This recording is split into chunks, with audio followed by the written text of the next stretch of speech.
Kevin gets it. He's a business person. And why the heck would you start a business or want to operate a business in the state of New York if you know that just because of your politics, Leticia James and company could come straight at you? Hey, forget about it. See you later. I'll move to Florida. Thank you very much. Watch. And the Trump organization, because there's probably a lot who are saying to themselves, I've never falsified my business records. I know what a square foot looks like. I know what I can ask for and what I have the money to support. So I wonder to what extent that really is true. But on the second point, wouldn't there be many companies who would not want to do business or loan money to people like yourself or investors if they know that they can get away with fraud and there's no recourse to protect them? Excuse me, what fraud? This is not about Trump anymore. When you get a developer that builds a building and he says it's worth $400 million and he wants to borrow $200 million from a bank, which happens every day, everywhere on earth, including every American city, every developer is an entrepreneur. They shine the light on their building and they say it's worth $400. The bank does its own due diligence, as was done in this case, because they're very good at it. The banks are very good, and they say, no, it's worth $300. We're only going to loan you $150 million. That haggling has gone on for decades. That's how it works.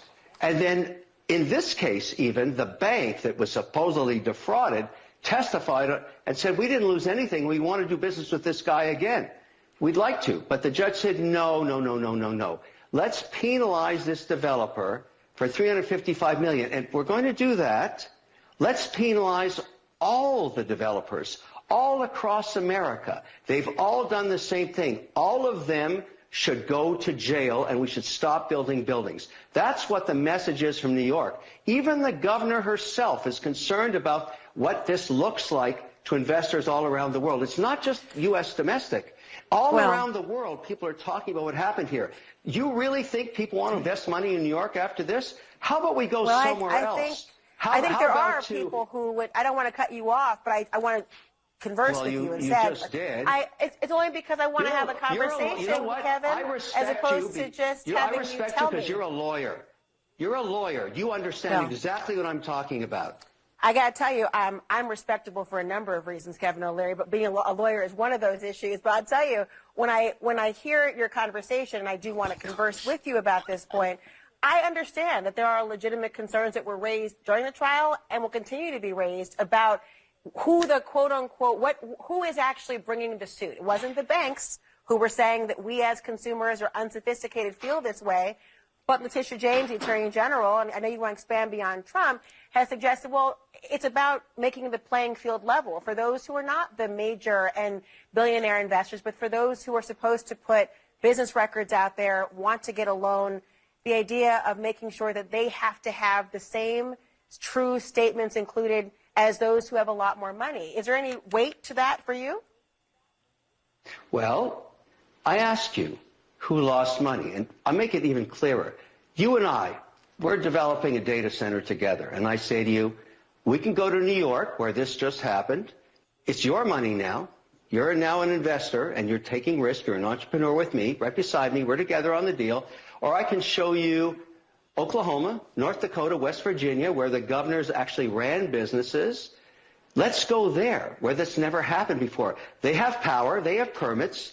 They've got legislation that's supportive of entrepreneurship. Why would we go to New York? Why take the risk? My only point is, did we just diminish the great state of New York and the great people of New York? And shouldn't they ask for better management so they don't become a flyover state?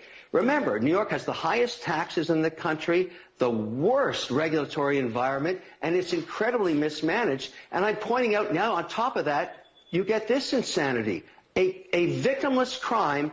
And forget about Trump. It's not about Trump. I don't care about Trump in this. I care about America, and I care about entrepreneurship, and I care about democracy and the fairness.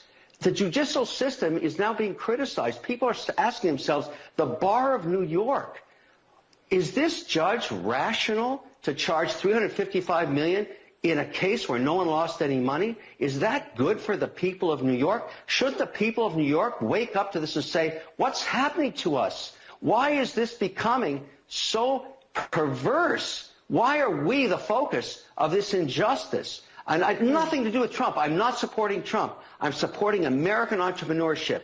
And New York is slowly becoming the #1 loser state in America. Wow, Kevin, for the win, buddy. Oh my gosh, did you see the look on her face? And then when he ever said, hey, you know what? I actually respect you because you're a lawyer, you got the legal background. In other words, also sort of trying to say, hey, listen, lady, like, put the legal thinking cap on for 2 seconds. This 354 million, I mean, it makes literally no sense.